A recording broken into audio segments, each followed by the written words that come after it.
प्रिय भाऊ बहिणीनो, प्रभू येशू ख्रिस्ताची स्तुती असो. परमेश्वर जिवंत देव प्रभू येशू ख्रिस्त आपणा सर्वांस त्याचा आशीर्वाद देव.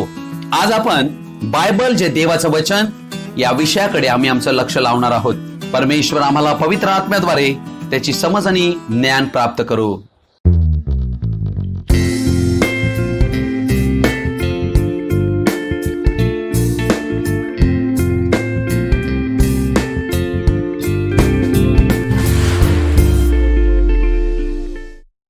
बायबल हा शब्द लॅटिन व ग्रीक भाषेतून आला आहे आणि त्या शब्दाचा अर्थ आहे पुस्तक. एकदम जुळते नाव, कारण बायबल हे पुस्तक सर्व लोकांसाठी आहे, सर्व वेळेसाठी.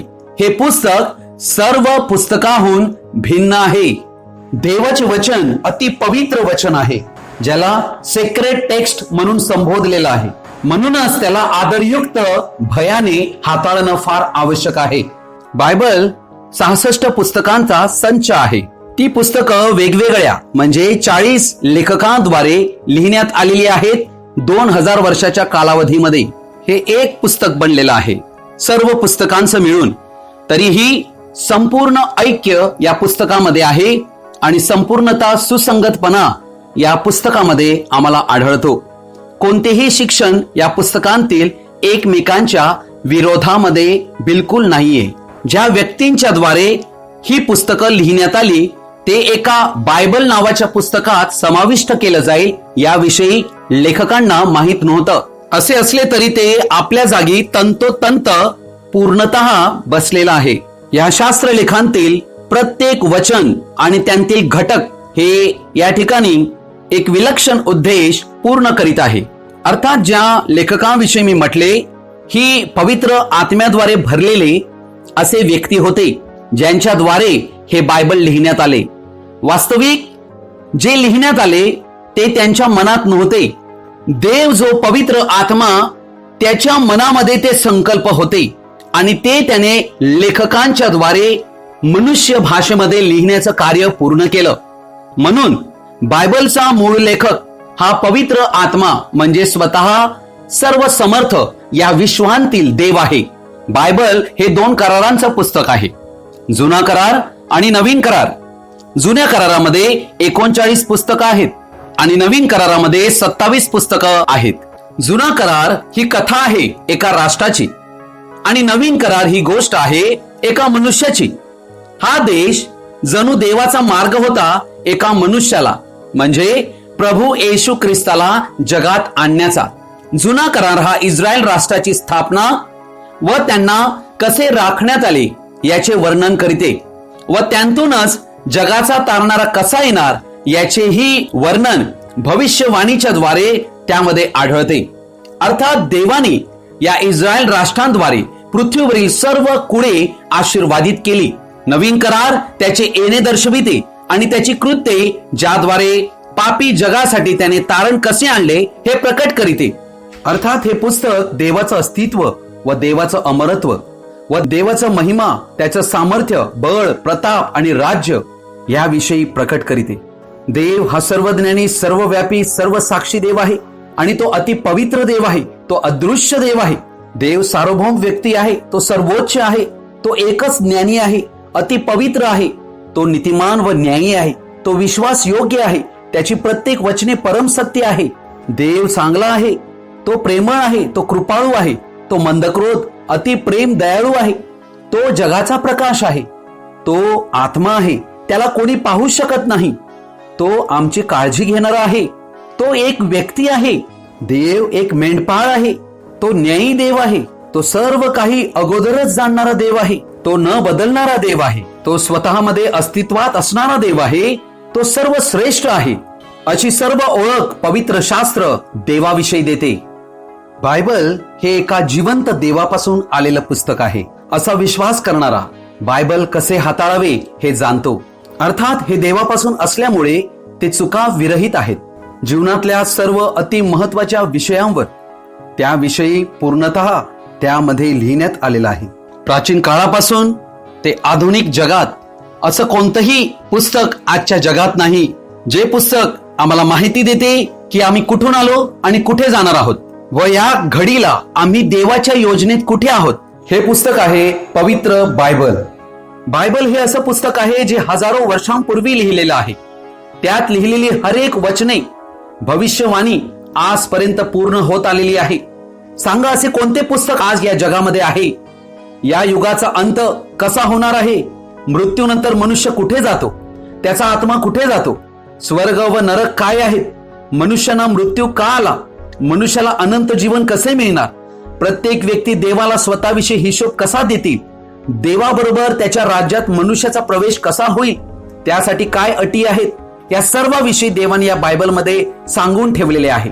अर्थात अनेक युगे, अनेक कालखंड यामध्ये देवाने मनुष्याबरोबर कसा व्यवहार केलेला आहे, ह्या सर्व गोष्टी देवाने या पुस्तकात मांडलेल्या आहेत. अर्थात हे पुस्तक जे आहे हा भविष्यवाद्यांचा ग्रंथ आहे, जो एकत्र करून हे पुस्तक बनविण्यात आलेलं आहे. ज्या वेळेला भविष्यवादी त्यांच्याकडे देवाचे वचन येईल त्यावेळेला ते म्हणत प्रभू परमेश्वर असे म्हणतो, अर्थात देव म्हणतो. अशा प्रकारचे शब्द हजारो वेळा या बायबलमध्ये संदेष्टांच्या द्वारे बोलण्यात आले. बायबलची प्रत्येक भविष्यवाणी ही खरी होत आलेली आहे. येशूविषयी 300 भविष्यवाण्या केल्या गेल्या होत्या, त्या सर्व पूर्ण झाल्या. आज जे आम्ही अंत समयात पोहोचलो आहोत, येथे ज्या भविष्यवाणी घडायच्या आहेत त्याविषयी आम्हाला माहित आहे की त्या भविष्यवाणी पूर्ण होणारच. बायबल हे एकमेव असे पुस्तक आहे जे पृथ्वीवरील सर्व लोकांना समान लेखते. भेदभाव आणि जातीवाद, उच्च नीचपणा हा मनुष्यामध्ये दर्शवित नाही. अर्थात बायबल सर्व बाजूनी परिपूर्ण आहे. इतिहासाची नोंद त्यात अचूक सापडते. पुरातन शास्त्र म्हणजे आर्किओलॉजी यांना एकही वाद उपस्थित करणारी गोष्ट बायबलमध्ये कधीच आढळली नाही. उदाहरणार्थ, जग हे सपाट नसून पृथ्वी गोल आहे हे बायबलमध्ये अगोदरच लिहिण्यात आले होते. रक्तामध्ये जीवन आहे हे बायबलचे तत्व हजारो वर्षांपासून लिहिले गेलेले आहे. अर्थात या सर्व गोष्टी आम्हाला दाखवून देत आहेत की बायबल हे देवाकडून मनुष्यासाठी दिलेलं पुस्तक आहे. हे बायबल याविषयी काय म्हणण्यात आलेलं आहे? पेत्राचं दुसरं पत्र, पहिला अध्याय 21 वचन मी आपणापुढे वाचत आहे. कारण संदेश मनुष्यांच्या इच्छेने कधी आलेला नाही, तर पवित्र आत्म्याने प्रेरित झालेल्या मनुष्यांनी देवापासून आलेला संदेश सांगितला आहे. ही गोष्ट तुम्हाला आणि आम्हाला समजणं आवश्यक आहे. हे व्यक्ती पवित्र आत्म्याने प्रेरित झाले आणि त्यांच्यापासून हा संदेश, हे सर्व पुस्तकं आमच्याकडे आज पाठविण्यात आलेली आहेत. अर्थात ही प्रत्येक पुस्तकं पवित्र आत्म्याने प्रेरित होऊन लिहिल्या कारणाने याचा उलगडा केवळ पवित्र आत्मा, जो या संपूर्ण बायबलचा लेखक आहे, तोच केवळ देऊ शकतो. म्हणून पेत्राचे दुसरे पत्र याच्या पहिल्या अध्यायातील 20 वचन म्हणते, प्रथम हे ध्यानात ठेवा की आम्हाला हे समजणं गरजेचं आहे. आम्ही ही गोष्ट ध्यानात घेतली पाहिजे की शास्त्रांतील कोणत्याही संदेशाचा उलगडा कोणाला स्वतःच्या कल्पनेने होत नाही. हे दैवी पुस्तक पवित्र आत्म्याने प्रेरित होऊन आल्या कारणाने या ठिकाणी आम्ही पाहतो त्याचा उलगडा केवळ देवाच्या आत्म्याद्वारेच आम्हाला प्राप्त होऊ शकतो आणि तो आत्मा मिळविण्यासाठी मानव जातीने प्रयत्न करावा ही देवाची इच्छा आहे. तरच हे पुस्तक आणि या पुस्तकांतील महत्वाच्या गोष्टी आम्हाला समजतील. हे पुस्तक मनुष्य ज्ञानाद्वारे अवगत होऊ शकत नाही. बायबल हे दैवी प्रकाशनाचं पुस्तक आहे, म्हणून ते पवित्र आत्म्याद्वारे वाचलं गेलं पाहिजे. लूका शुभवर्तमान 10 अध्याय याच्या 21 वचनाप्रमाणे ज्ञानी आणि विचारवंत यांच्यापासून देवाने आपलं वचन गुप्त ठेवलेलं आहे आणि ते जे देवाजवळ येतात, जे देवाच्या आत्म्यापासूनच जन्मतात, अशा बाळकांनाच देव त्या गोष्टी प्रकट करू इच्छितो. ही देवाची अट आहे पवित्र शास्त्रातील वचन समजविण्यासाठी. म्हणून कोणाही मनुष्याने आपल्या ज्ञानाचा, बुद्धीचा, पदाचा, शिक्षणाचा अभिमान बाळगून देवाचं वचन त्यांना समजते असे समजणे संपूर्ण आंधळेपण आहे. म्हणूनच शास्त्री, फरुशी, सदुकी हे त्या काळातले उच्च शिक्षित लोक होती. उच्च पदव्या घेतल्या होत्या, परंतु त्यांना देवाचं वचन, जिवंत वचन त्यांच्या पुढे देहधारी झालेलं दिसू शकत नव्हतं. त्या वचनाला त्यांनी नाकारलं, ते वचन त्यांनी स्वीकारलं नाही. त्या वचनाला त्यांनी ठार मारण्यासाठी अनेक मनसुबे योजले आणि त्याच्यावर पाळत ठेवून, खटला चालवून त्या वचनाला खुर्सावर खेळले आणि त्याला ठार मारले. हीच गोष्ट आजच्या जगात धार्मिक पुढाऱ्यांद्वारे होत आहे. या देवाच्या वचनांचा अभ्यास करण्यापूर्वी प्रथम आम्ही ही गोष्ट समजलो पाहिजे की देवाने हे आम्हाला कशासाठी दिलेलं आहे. तिमिथ्याला दुसरे पत्र याचा 3 अध्याय 16 आणि 17 वचन मी आपणा पुढे वाचत आहे. प्रत्येक परमेश्वर प्रेरित शास्त्रलेख सद्बोध, दोष दाखविणे, सुधारणूक, नीती शिक्षण याकरिता उपयोगी आहे. बायबल या कारणासाठी दिलेला आहे. आणि पुढे वचन 17 म्हणते, यासाठी की देवाचा भक्त पूर्ण होऊन प्रत्येक चांगल्या कामासाठी सज्ज व्हावा. हा देवाचा उद्देश आहे बायबल लिहिण्यामागे. आम्ही या पवित्र शास्त्रलेखाचा अभ्यास देवाच्या दृष्टिकोनातून करणे आवश्यक आहे. देवाने आम्हाला हे पवित्र शास्त्र जे वचनं दिलेली आहेत, देवाचा यामागे जो काही उद्देश आहे तो बाळगूनच पवित्र शास्त्रातील पुस्तकांचा अभ्यास करायचा आहे. म्हणून जेव्हा आम्ही पवित्र शास्त्राचा अभ्यास करणार आहोत तेव्हा आम्ही ही गोष्ट ध्यानात घेतली पाहिजे की आम्ही देवाच्या हृदयामध्ये पाहिलं पाहिजे, देवाच्या हृदयात पाहण्याचा प्रयत्न केला पाहिजे.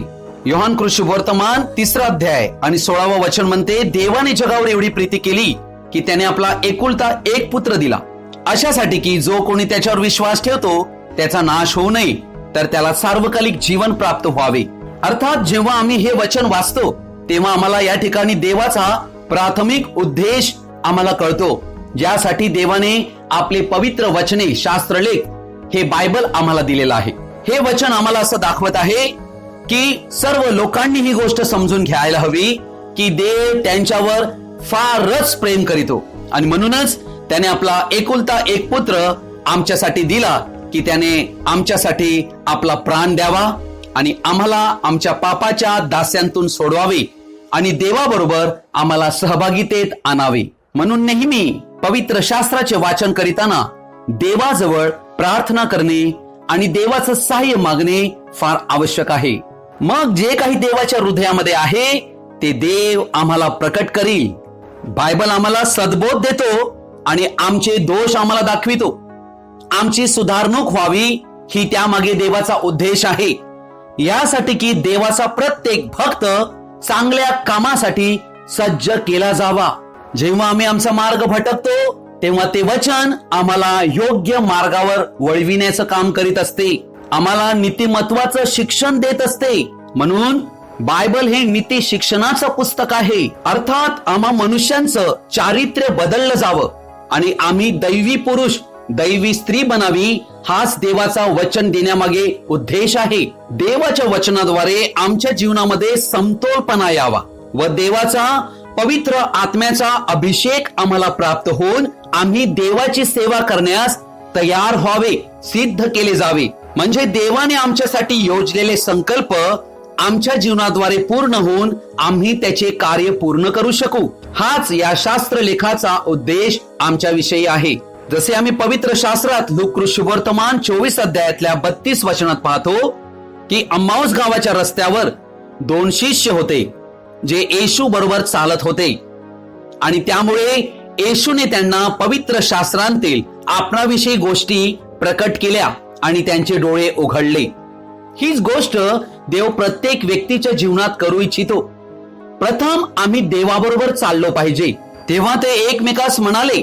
तो वाटेने आपल्या बरोबर बोलत होता व शास्त्राचा उलगडा करीत होता तेव्हा आपल्या अंतःकरणाला आतल्यात उकळी येत नव्हती काय? हेच आहे देवाचं दैवी प्रकटीकरण. वचन समजण्यासाठी आम्हाला बुद्धिमान होण्याची गरज नाही, आम्हाला पदव्या, शिक्षण किंवा कोणत्या प्रकारची डिग्री घेण्याची गरज नाही. आम्हाला आमचं हृदय शुद्ध करायचं आहे, आम्हाला देवापुढे नम्र अंतःकरणाने यायचं आहे, आम्हाला देवावर भरोसा करायचा आहे. अशा प्रकारे बाळकांचं हृदय आमच्यात व्हायला पाहिजे. तर देव आपलं वचन आम्हाला कळवितो जेव्हा तो आमच्या हृदयाची स्थिती जाणतो.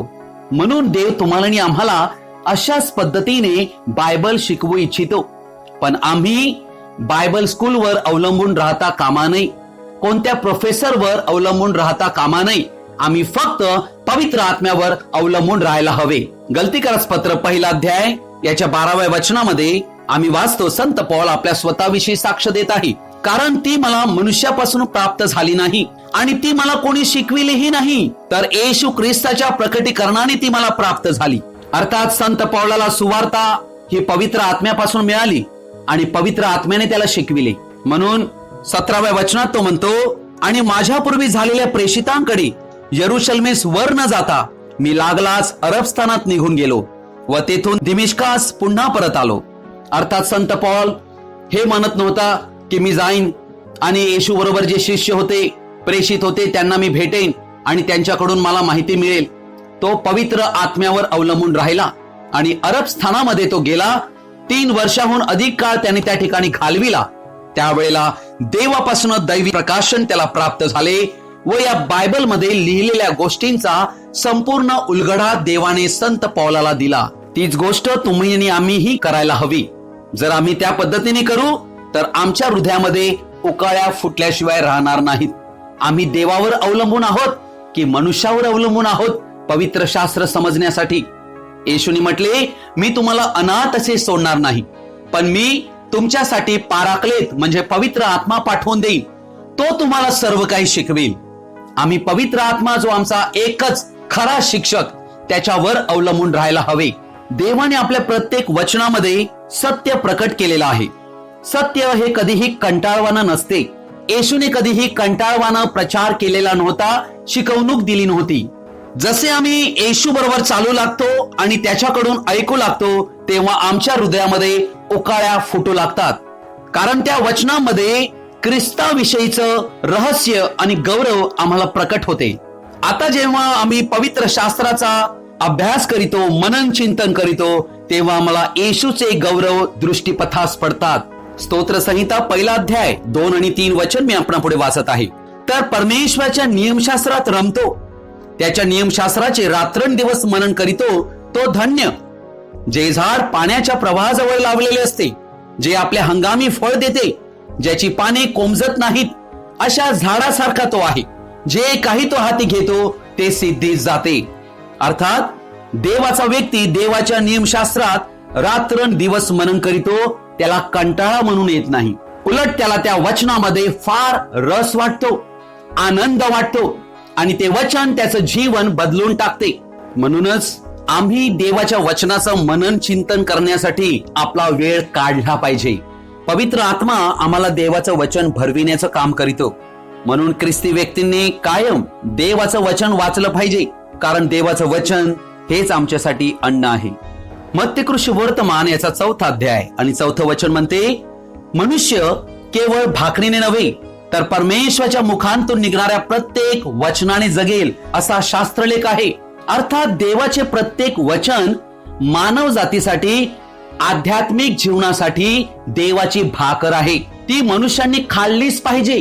जसे आम्हाला शारीरिक भूक लागते आणि आम्ही अन्न खातो आणि आम्हाला ताकद येते, शक्ती मिळते, देवाचं वचन त्यांनी खाल्लं पाहिजे. देवाचं वचन खाण्यासाठी आम्हाला भूक पाहिजे आणि जसे आम्ही देवाचं हे वचन खाऊ त्यावेळेला आम्हाला देवापासनं आध्यात्मिक दैवी शक्ती प्राप्त होते. ते देवाचं वचन आम्हाला जगण्याची शक्ती देते. या जगात अनेक पुस्तकं लिहिण्यात आली, अनेक राजघटना लिहिण्यात आल्या, परंतु जसा वेळ काळ बदलत गेला तशा पद्धतीने त्यांच्यामध्ये बदल करण्याची आवश्यकता भासू लागली. परंतु माझ्या प्रिय भाव बहिणीनो, मत्तेकृष्ण वर्तमान 24 अध्याय आणि याचं वचन 35 म्हणते, आकाश व पृथ्वी नाहीशी होतील परंतु माझी वचने नाहीशी होणारच नाहीत. अर्थात या जगामध्ये किती जरी व्यक्ती आणि थोर पुरुष होऊन गेले असतील या इतिहासात, तरी असा कोणीही दावा करू शकत नाही की मी जी वचने बोलत आहे ती कधीही नाहीशी होणार नाहीत. अर्थात हा एक दैवी दावा आहे आणि हा दावा कोणी माणूस करू शकत नाही तर स्वतः देव करू शकतो. आणि प्रभू येशू ख्रिस्ताने हा दावा केलेला आहे की आकाश आणि पृथ्वी देखील नाहीसे होईल पण माझ्या वचनांतील काना मात्रा रद्द होऊ शकत नाहीत. ही आहे देवाच्या वचनाची खात्री, गॅरंटी. देवाचे वचन स्वर्गात सर्वकाळ स्थिर आहे, कारण देवाचे वचन आत्मा आहे, म्हणून त्याला चाकूने कापू शकत नाही, त्याला जाळल्यावर ते नष्ट होऊ शकत नाही. योहान कृष्ण वर्तमान याचा 12 अध्याय 48 वचन म्हणते, जो माझा अव्हेर करीतो व माझ्या वचनांचा स्वीकार करीत नाही त्याचा न्याय करणारे कोणी आहे. जे वचन मी सांगितले ते शेवटल्या दिवशी त्याचा न्याय करील. या जगात आम्हाला आढळते की प्रत्येक देशांच्या आपापल्या घटना आहेत. आमच्याही भारत देशामध्ये घटना आहेत. या घटनेनुसारच आणि त्यात लिहिलेल्या कलमानुसारच न्याय फरमाविला जातो. अर्थात घटनेचं पुस्तक तुम्ही आणि आम्ही कोणीही वाचलेलं नाहीये किंवा त्याचं फार असं आम्हाला ज्ञान नाहीये. परंतु जर एखादा व्यक्ती गुन्हेगार म्हणून जर पकडला गेला, न्यायाधीशापुढे कोणत्याही प्रकारची सबब तो गुन्हेगार देऊ शकणार नाही की मला काही माहित नव्हतं, मी हे कलम वाचलंच नाही, हे गुन्हा आहे हे मला माहीतच नाही. माझ्या प्रिय भाऊ बहिणीनो, प्रत्येक व्यक्ती त्या ठिकाणी निरुत्तर असतो, कारण त्या ठिकाणी लिहिलेल्या घटनेतील शब्दाप्रमाणे भले ते तुम्हाला माहीत असो की नसो, तुम्ही त्या कायद्याच्या दृष्टीने त्या ठिकाणी गुन्हेगार ठरलेले आहात. त्याच पद्धतीने देवाचं वचन हेच मानक आहे, हेच स्टँडर्ड आहे. आज संपूर्ण जग देवाच्या वचनापुढे निरुत्तर ठरणार आहे, ज्या वेळेला देव अखिल मानवजातीचा न्याय करील. देवाचे वचन आम्ही कधी नाकारू नये, कधी त्याकडे दुर्लक्ष करू नये किंवा त्याला आम्ही लाईटली ट्रीट करू नये. तसे केल्यास आमचा फार मोठा तोटा होईल. परंतु सदैव वचनाचा आदर करावा, वचनाचे भय धरावे आणि सत्याचा खजान्याप्रमाणे आम्ही त्याला सांभाळावे. अत्यंत मौल्यवान हे देवाचं वचन आहे. ज्या वेळेला आम्ही देवाच्या वचनाचे भय धरू आणि ज्या वेळेला आम्ही त्याचा शोध करू, तेव्हा ते आम्हाला एक अगम्य अशी महान संपत्ती प्रदान करील. या संपूर्ण बायबलचा केंद्रबिंदू प्रभू येशू ख्रिस्त आहे व तो येशू ख्रिस्तालाच प्रकट करीतो. म्हणून प्रभू येशू ख्रिस्ताने योहान सुवर्तमान 5 अध्याय 39 वचनात अशा पद्धतीने त्याने म्हटले, तुम्ही शास्त्रलेख शोधून पाहता कारण त्याच्याद्वारे तुम्हाला सार्वकालिक जीवन प्राप्त होईल असे तुम्हाला वाटते आणि तेच माझ्या विषयी साक्ष देणारे आहे. तरी जीवन प्राप्त व्हावे म्हणून माझ्याकडे येण्याची तुम्हाला इच्छा होत नाही. अर्थात हे वचन असं दाखवत आहे की येशू ख्रिस्त हा संपूर्ण शास्त्रलेखाचा केंद्रबिंदू आहे. परंतु आम्हाला जर सार्वकालिक जीवन हवं असेल तर या पुस्तकात दिलेल्या वचनाप्रमाणे आम्हाला येशू ख्रिस्ताकडे येणे अत्यावश्यक आहे. योहान सुवर्तमान 6 अध्याय 63 वचनात प्रभू येशूने म्हटले, आत्मा हा जिवंत करणारा आहे आणि देहापासून काही लाभ नाही. मी जी वचने तुम्हाला सांगितली आहेत ती आत्मा व जीवन अशी आहेत. अर्थात येशूची वचने त्या प्रत्येक शब्दामध्ये पवित्र आत्मा होता, त्या शब्दामध्ये देवाचं अनंत जीवन होतं. परंतु ते प्राप्त होईल कोणाला? जो ते वचन ऐकेल, त्या वचनावर विश्वास करेल, त्याचा स्वीकार करेल, त्याला ते जीवन प्राप्त होईल. म्हणून प्रभू येशू ख्रिस्ताने योहान 8:47 मध्ये म्हटले, जो देवापासून आहे तो देवाची वचने ऐकतो. तुम्ही देवापासून नाही म्हणून तुम्ही ऐकत नाहीत. अर्थात आम्ही देवाचं वचन ऐकण्यासाठी वेळ दिला पाहिजे. 43 वचन म्हणते, तुम्ही माझे बोलणे का समजून घेत नाही? याचे कारण हेच की तुमच्याने माझे वचन ऐकवत नाही. तुम्ही आणि आम्ही देवाचं वचन ऐकण्यासाठी वेळ दिला पाहिजे, आमची इच्छा पाहिजे. 37 वचनात म्हटल्याप्रमाणे आम्ही देवाच्या वचनाला आमच्यामध्ये जागा दिली पाहिजे, तर ते वचन आमच्यासाठी फायदेमंद होईल, आमच्यासाठी आमच्या हिताचं होईल. देवाने संपूर्ण मानवजातीसाठी हे पाठवलेलं त्याचं पुस्तक आहे. हे पुस्तक मानवजातीला देवाचं अनंत जीवन जे मनुष्य हरवून बसला होता ते देण्यासाठी देवाने पाठवलेलं आहे. येशूची परीक्षा सैतानाकडून झाली व सैतानाला प्रभू येशूने पूर्णतः निरुत्तर व पराभूत केले. देवाच्या वचनांचाच उपयोग करून आज आम्हा मनुष्यांसाठी ही मौल्यवान व महान वचने दिली गेली आहेत, ज्यांच्याद्वारे आम्ही सैतानाच्या प्रत्येक शक्तीवर विजय प्राप्त करू शकतो.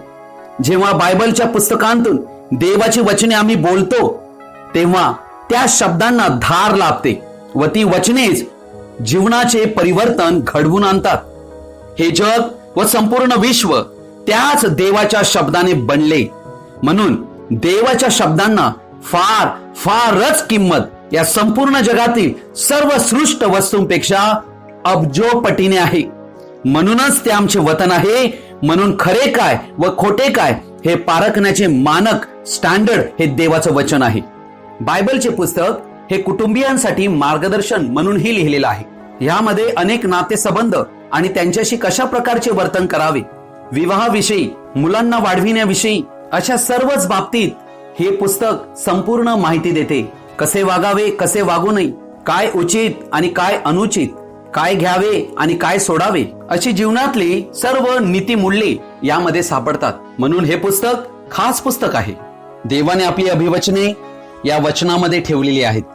ती आम्हाला यासाठी दिली आहेत की आम्ही त्यावर विश्वास करावा आणि देवाने आपल्या आज्ञा या वचनात ठेवल्या आहेत यासाठी की त्या आम्ही पाळाव्या. देवाने जे जे शब्द बोलले ते सर्व त्याने पूर्णही केले. देवाचा कोणताही शब्द विफल होऊन कधीही परत गेला नाही आणि कधीही जाऊ शकत नाही. हे आहे देवाच्या वचनाचं सामर्थ्य. देव बोलतो तेव्हा घडतेच. म्हणूनच तुम्हाला आणि आम्हाला देवाच्या वचनावर विश्वास करण्यासाठी पाचारण केलेलं आहे. ज्या वेळेला देवाचं वचन आम्ही आमच्या हृदयामध्ये स्वीकारतो तेव्हा बस ते आपलं काम पूर्ण करते. देव आपली मंडळी देवाच्या सत्य, पवित्र आणि शुद्ध वचनावर बांधतो. मनुष्याकडून स्थापित झालेल्या सांप्रदायिक, मनुष्य प्रणित कल्पनेद्वारे, रूढी, परंपरा यावर देव आपली मंडळी कधीही स्थापित नसतो. तर ज्या वेळेला विश्वास देवाच्या सत्य वचनावर, न ढळणाऱ्या आणि न बदलणाऱ्या देवाच्या वचनावर आमचा बसतो तेव्हाच देवाची मंडळी त्यावर बांधली जाते. म्हणून देवाची मंडळी बांधली जावी ती देवाच्या अशाच न हलणाऱ्या आणि न बदलणाऱ्या देवाच्या वचनावरच. बायबल हे पुस्तक मनुष्याची उत्पत्ती दाखविते. अर्थात मानव हा माकडापासून निर्माण झाला नाही. देवाने मनुष्याला आपल्या प्रतिरूपात निर्माण केले व एक उत्तम व परिपूर्ण वातावरणात सर्व अधिकार त्याला देऊन ठेवले. परंतु मनुष्याने देवाविरुद्ध फितुरी केली व देवाच्या उपस्थितीतून तो बाहेर गेला. देवाने जग हे शापाखाली आणले पापामुळे. परंतु त्या पतीत मानवांना न त्यागता त्यांना पुन्हा मूळ गौरवी अवस्थेत उभारण्यास देवाने पाऊल उचलले. जेव्हा देवाने मानव जातीला पृथ्वीवर उत्पन्न केलं तेव्हा मानव जातीला हे सांगितलं होतं की तुम्ही देवाचं वचन पाळा तर जगाल. देवाची इच्छा मनुष्यांकडून होती की मनुष्यांनी देवाचं वचन पाळावं. देवाच्या एका वचनाविरुद्ध आज्ञाभंग केला आणि संपूर्ण मानवजात ही मृत्यूच्या अंधकाराच्या विळख्यात सापडली. उत्पत्तीमध्ये मनुष्याकडून देवाचं वचन त्यागलं गेलं. वचनात मिलावट केली गेली. प्रकटीकरणाचं पुस्तक 22 अध्याय 18 आणि 19 वचन मी आपणापुढे वाचत आहे.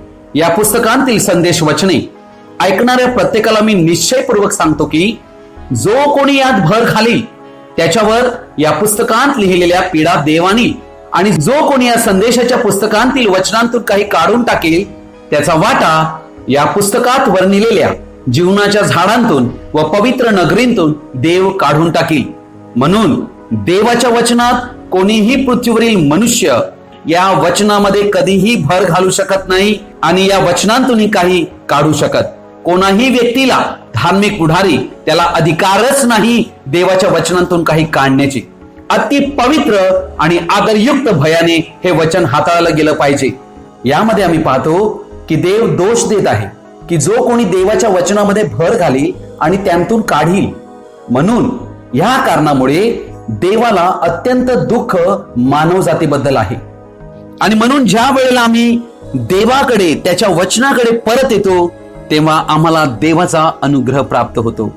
देवाचं वचन म्हणते प्रत्येक मनुष्य खोटा ठरो आणि देवाचं वचन काय तेच खरे ठरो. अर्थात देवाचा प्रत्येक शास्त्रलेख हा खरा आहे. आम्ही चुकीचे आहोत. म्हणून आम्हाला सुधारणुकीसाठी ते वचन घेतलं पाहिजे. वचन खरं असल्या कारणाने आम्हाला वचनाकडे परत येणं अत्यावश्यक आहे. बायबल आम्हाला तारणाचा मार्ग दाखवितो आणि आमच्या जीवनामध्ये आनंद देतो. प्रवास करणाऱ्या आम्हा मानव जातीसाठी हा देवाचा नकाशा आहे. हे देवाचं जणू काही होका यंत्र आहे. सैनिकासाठी ही देवाची तलवार आहे. ख्रिस्ती व्यक्तीचे चारित्र्य, त्याची उभारणी या वचनामध्ये आहे. देवाचा गौरव हाच या पुस्तकाचा शेवट आहे. ह्यामध्ये पुष्कळ आठवणी समावलेल्या आहेत. मनुष्यांच्या हृदयामध्ये हे वचन राज्य करीते. म्हणून हे वाचत जा, कारण तेच आम्हाला सद्बुद्धी देते. देवाचं वचन हे कधीही न बदलणारं वचन आहे. तारणासाठी त्यावर विश्वास करा, कारण तेच आम्हाला तारणात आणि स्वर्ग राज्यात घेऊन जाईल. पवित्र जीवन जगण्यासाठी या गोष्टींचं पालन करा.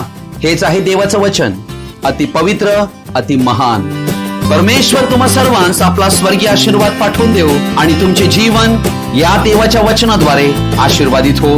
देवाचे वचन सतत वाचा. परमेश्वर तुमच्या बरोबर राहो. आमेन.